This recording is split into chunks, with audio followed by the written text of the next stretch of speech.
ബംഗളൂരുവിൽ നിന്നുള്ള 2 air India വിമാനങ്ങളുടെ സർവീസ് സമയം നീണ്ടതിൽ നടപടിയുമായി DGCA.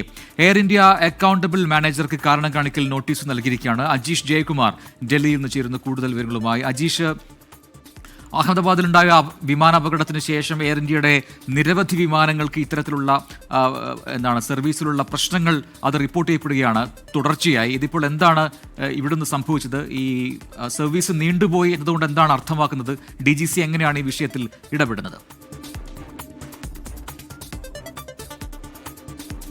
പ്രജിൻ, ഈ വിമാന അപകടത്തിന്റെ ഒരു പശ്ചാത്തലത്തിലാണ് DGCA എയർ ഇന്ത്യയുടെ ഈ സർവീസുകളെ കുറിച്ച് അന്വേഷണം തുടങ്ങിയത്. എയർ ഇന്ത്യയുടെ ഈ ക്രൂ രജിസ്റ്ററിൽ അടക്കം വിശദമായ പരിശോധന നടത്തി. ഈ പരിശോധനയിലാണ് ചില വീഴ്ചകൾ കണ്ടെത്തിയത്. അത് മെയ് 16, 17 തീയതികളിൽ ബംഗളൂരുവിൽ നിന്ന് ലണ്ടനിലേക്ക് പോയ വിമാനങ്ങൾ ഈ വിമാനത്തിന്റെ സമയപരിധി ലംഘിച്ചു എന്നാണ് അവരുടെ കണ്ടെത്തൽ.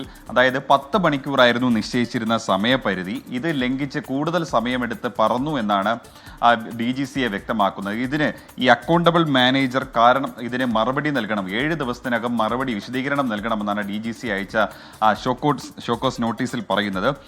കൂടാതെ ഏറ്റവും പ്രധാനപ്പെട്ട മറ്റൊരു സംഭവം എന്ന് പറയുമ്പോൾ ഈ ക്രൂ രജിസ്റ്ററിലടക്കം വലിയ വീഴ്ചകൾ സംഭവിച്ചു. അതായത് ഈ ക്രൂ രജിസ്റ്റർ അതിൻ്റെ ചുമതലയുള്ള ഉദ്യോഗസ്ഥരെ 3 ഉദ്യോഗസ്ഥരെ നീക്കാൻ നിർദ്ദേശം നൽകി എന്നുള്ളതാണ് ഏറ്റവും പ്രധാനപ്പെട്ട കാര്യം. കാരണം ഇവരുടെ ജോലി സമയം, അതേപോലെ തന്നെ ലൈസൻസ്, ആവശ്യം വേണ്ട സേവനം, അതായത് ഏതെങ്കിലും തരത്തിൽ ഈ ഫ്ലൈറ്റ് സർവീസ് നടത്തുമ്പോൾ എന്തെങ്കിലും പിശകുകൾ അല്ലെങ്കിൽ ഏതെങ്കിലും സാങ്കേതികമായിട്ടുള്ള തകരാറ് ഉണ്ടെങ്കിൽ അതെല്ലാം ഈ ക്രൂ രജിസ്റ്ററിൽ റോസ്റ്ററിൽ രേഖപ്പെടുത്തണമെന്നാണ് നിയമം. പക്ഷേ ഇതിൽ ചില വീഴ്ചകൾ കണ്ടെത്തിയിട്ടുണ്ട് DGCA. അതുകൊണ്ടാണ് 3 ഉദ്യോഗസ്ഥരെ നീക്കാൻ ഇപ്പോൾ എയർ ഇന്ത്യ നിർദ്ദേശം നൽകിയിട്ടുള്ളത്.